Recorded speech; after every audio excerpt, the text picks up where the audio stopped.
Besides learning more about the game of baseball, Coach Smart says that he hopes that the players will learn valuable life lessons on and off the field. This week, students from across the state of Alabama were able to participate in the Youth Leadership Forum Conference, gaining skills in independent living, and they ended the week with the graduation ceremony recognizing those students. The absentee ballots are available for the upcoming election taking place Tuesday, July 17th. All voters must bring a valid photo ID. When you come in the front doors of the courthouse, you'll go down the left hallway, second door on the left, that's my office, and we have applications on the counter. Just start filling that out. Be sure and bring your photo ID with you.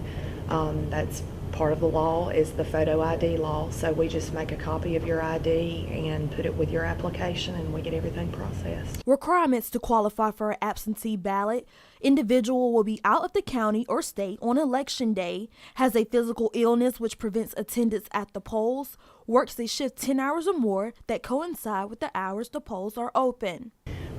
You just mark primary runoff, the reason that you're going to be voting absentee, sign it, and while you're in the process of doing that, we're usually pulling a ballot. So the whole process from start to finish takes anywhere from 5 to 10 minutes, not very long at all. Scarborough suggests that individuals come in and fill out the application and submit it in one day to make sure the ballot is received on time. The deadline for absentee ballot is Thursday, July 12th. For individuals who are unable to fill out an absentee ballot due to medical or emergency reasons are allowed to come in and request an emergency absentee ballot. Adoria Hughes, Troy, Treasure Vision News.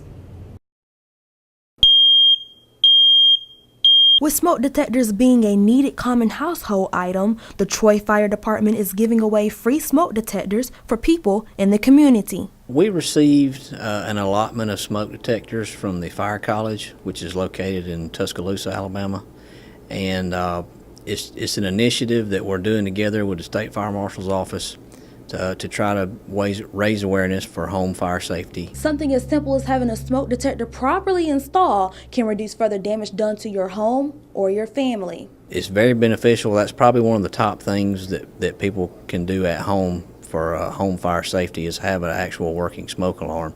For individuals wanting to set up an installation, they can contact the fire department. Part of the program that we're doing is we will do the installation for the homeowner. We require a waiver and a application form to be completed. Basically, they can just call the fire station at 566-5943 and let the person know the answers that they want to inquire about having a smoke alarm installed.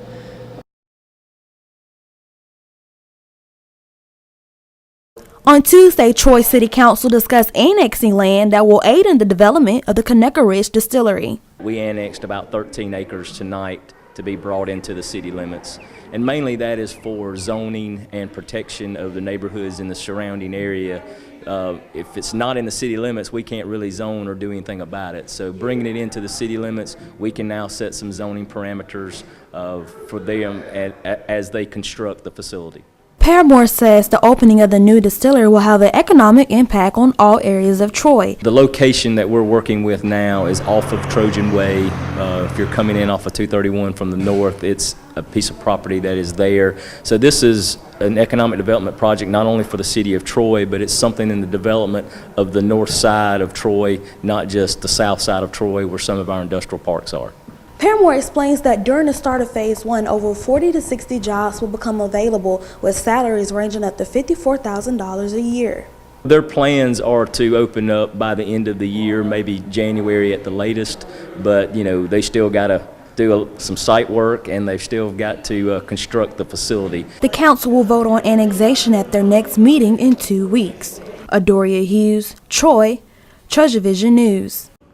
Soon, residents of Pike County will have a new way to get around the city when ride-sharing programs such as Uber and Lyft takes effect, and one local resident has taken advantage of the opportunity to finally be able to make extra money. I'm in school right now full-time at the master's program, and just need some spending money. My wife works at the Messenger, And so we figured this would be a good way to earn a little bit more money. Ride-sharing services are already available in some larger cities in Alabama, but the new law will allow the services to be offered anywhere in the state. I think there is a need for it. I think that Troy, especially being a college town, that a lot of people could use the service. You know, we have tons of international students that come over that don't necessarily have their own vehicles, and so they could definitely use that, you know, to either drive to the airport or go get groceries or, you know, whatever they need to do. So I think there's definitely a need for it here. Any licensed driver over the age of 21 can drive with Uber, having at least 1 year driving experience. And Grice explains how he feels college students could benefit. It definitely could be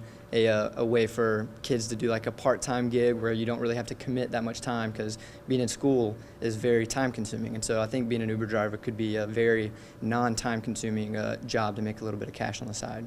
For individuals who want to catch a ride with Uber, the only thing you simply have to do is download the app, put in your location, and find your nearest Uber driver. The prices of Uber services will vary depending on the length of the trip and location of the service. Adoria Hughes, Troy, Treasure Vision News.